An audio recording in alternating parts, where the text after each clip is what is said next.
Carrot സേമിയ കൊണ്ട് carrot ഉപ്പുമാവ് ഉണ്ടാക്കിയാലോ? സാധാ സേമിയ കൊണ്ട് ഉപ്പുമാവ് ഉണ്ടാക്കില്ലേ? ഇത് കണ്ടില്ലേ ക്യാരറ്റ് സേമിയ.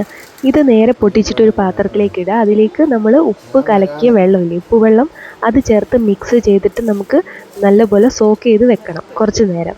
അതൊന്ന് കുതിർന്ന് വരട്ടെ. അപ്പോൾ ആ നേരം കൊണ്ട് നമുക്ക് ഒരു പാൻ ചൂടാക്കിയിട്ട് അതിലേക്ക് വെളിച്ചെണ്ണ ഒഴിച്ചിട്ട് കടുക്, ഉഴുന്ന് ആദ്യം ഇട്ടത് കേട്ടോ. ഉഴുന്നൊന്ന് മൂത്ത് വരുമ്പം അതിലേക്ക് കടുക് ഇട്ട് കൊടുക്കാം. നമ്മൾ സാധാ ഉപ്പുമാവ് ഉണ്ടാക്കുന്ന പോലെ തന്നെ, വേറെ പ്രത്യേകിച്ച് മാറ്റങ്ങളൊന്നുമില്ല. ഈ സേമിയ ഒന്ന് കുതിർത്ത് വെക്കണം എന്നുള്ളൂ. എന്നിട്ട് അതൊന്ന് പൊട്ടി വരുമ്പോഴേക്കും അതിലേക്ക് ഇഞ്ചി ഇടുക.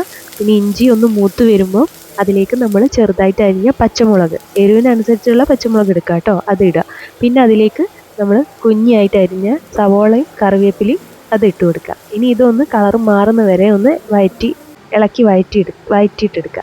അപ്പോഴേക്കും നമ്മളതായത് സേമിയ ഒന്ന് കുതിർന്ന് നല്ല സോഫ്റ്റ് ആയിട്ടുണ്ടാവും, ഉപ്പും പിടിച്ചിട്ടുണ്ടാവും. അത് നേരെ ഇതിലേക്ക് ഇട്ട് കൊടുക്കാം. എന്നിട്ട് നല്ലപോലെ മിക്സ് ചെയ്തിട്ട് ഈ ഉള്ളി, പച്ചമുളക് എല്ലാം എല്ലാ ഭാഗത്തും എത്തുന്ന വിധത്തിലൊന്ന് മിക്സ് ചെയ്തിട്ട് വെക്കാം. വളരെ പെട്ടെന്ന് തന്നെ ഉണ്ടാക്കാൻ പറ്റുന്നതാണ്. ഇനി ഇതിലേക്ക് വേണമെങ്കിൽ ഉള്ളിയുടെ കൂടെ തന്നെ ക്യാരറ്റും ചേർത്ത് കൊടുക്കാം കേട്ടോ. അപ്പോൾ കളറും ഉണ്ടാവും, നല്ല ഭംഗിയായിരിക്കും കാണാൻ. ഇതെല്ലാം മിക്സ് ചെയ്ത് നമ്മൾ എല്ലാ ഭാഗത്തും എത്തി കഴിഞ്ഞതിന് ശേഷം നമുക്ക് കുറച്ച് വെള്ളം, ചെറിയ ചൂടുവെള്ളം അതിൻ്റെ മുകളിലേക്ക് ഒഴിച്ചു കൊടുക്കാം.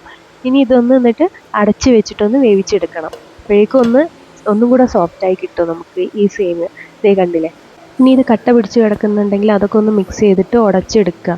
എന്നിട്ട് അതിന് ശേഷം അതിലേക്ക് നമ്മൾ ആവശ്യത്തിനുള്ള നെയ്യും കൂടെ ചേർത്ത് കൊടുക്കുക. അപ്പോൾ ലാസ്റ്റാണ് ഇതൊക്കെ ചെയ്യുന്നത്. അപ്പോൾ തീയൊക്കെ ഓഫ് ചെയ്തിട്ട് നെയ്യൊക്കെ ഒന്ന് ചേർത്ത് കൊടുത്താൽ മതി. എന്നിട്ട് പിന്നെ കുറച്ച് പച്ച കറിവേപ്പിലയും കൂടി ഇട്ട് കൊടുത്തിട്ടുണ്ടെങ്കിൽ നമ്മളെ ക്യാരറ്റ് സേമിയ ഉപ്പുമാവ് ഇവിടെ റെഡിയാണ്.